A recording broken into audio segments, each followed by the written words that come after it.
everybody, welcome to Bed Stories and welcome to my bedroom, which is never in the same place in the world. I hope you are well, wherever you are.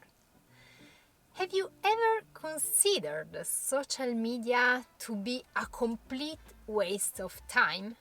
I did, a few times in the past, when trolls found it funny to give me a hard time.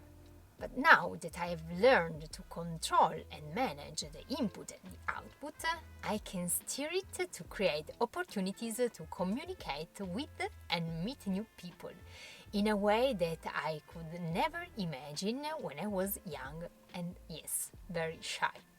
The very thought of meeting two middle-aged motorhomers in a car park that I didn't know, drinking fresh coffee and eating croissants in the Algarve in Portugal would have frightened me to death. But this happened November 2022 and again in Malaga, February 2023, twice with the same couple. Serendipity, such an exciting social adventure. But who are these middle-aged full-timers and how did we first get to know them? Let's sit back and enjoy my new story.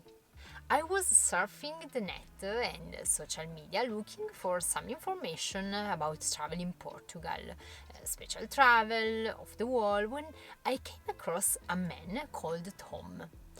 He was traveling in Portugal in a motorhome. And his style and sense of humor on Instagram appealed to me and I felt a connection.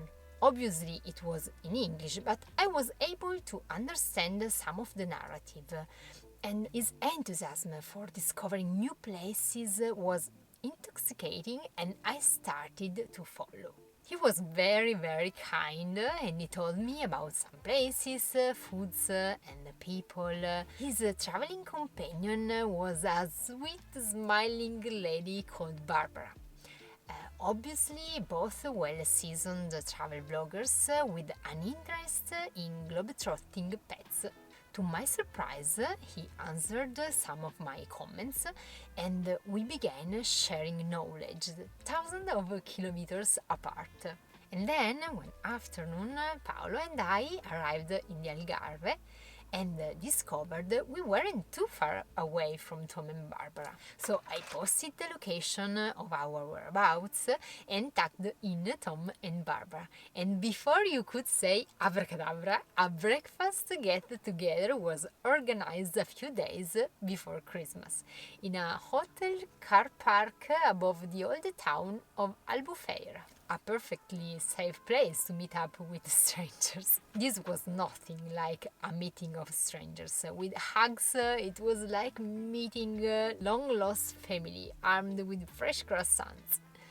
We looked like four old friends catching up with the gossip, but it was serious stuff. Places we visited, dreams about the future, extravagant stories, projects, Guinness Book of Record attempts, and so many other things to share.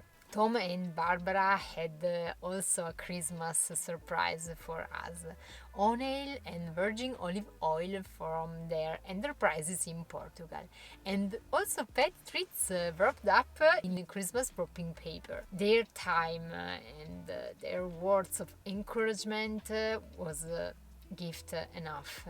If you have been following us for some time on Vandipeti's channel, you'll have seen that Sakè, our cat, spends most of his time on my shoulder. He makes a great scarf. That morning, Sakè stretched across and sat on Tom's shoulder. The least he could do to say thank you and give Tom a crazy story. We would be spending Christmas away from family and that was a good time for us to help soften the distance from our family. But can you believe? Months later, we bumped into them again on a beach in Spain. Tom and Barbara are big supporters of our channels, despite the language differences, thus becoming part of our extended family, the big family that we are making from our camper. And if you want to join our extended family, let me know in the comments. Perhaps share the stories to someone in the camper community. Please subscribe and ring the notification bell. See you next time for more Sarah's bed stories. Bye!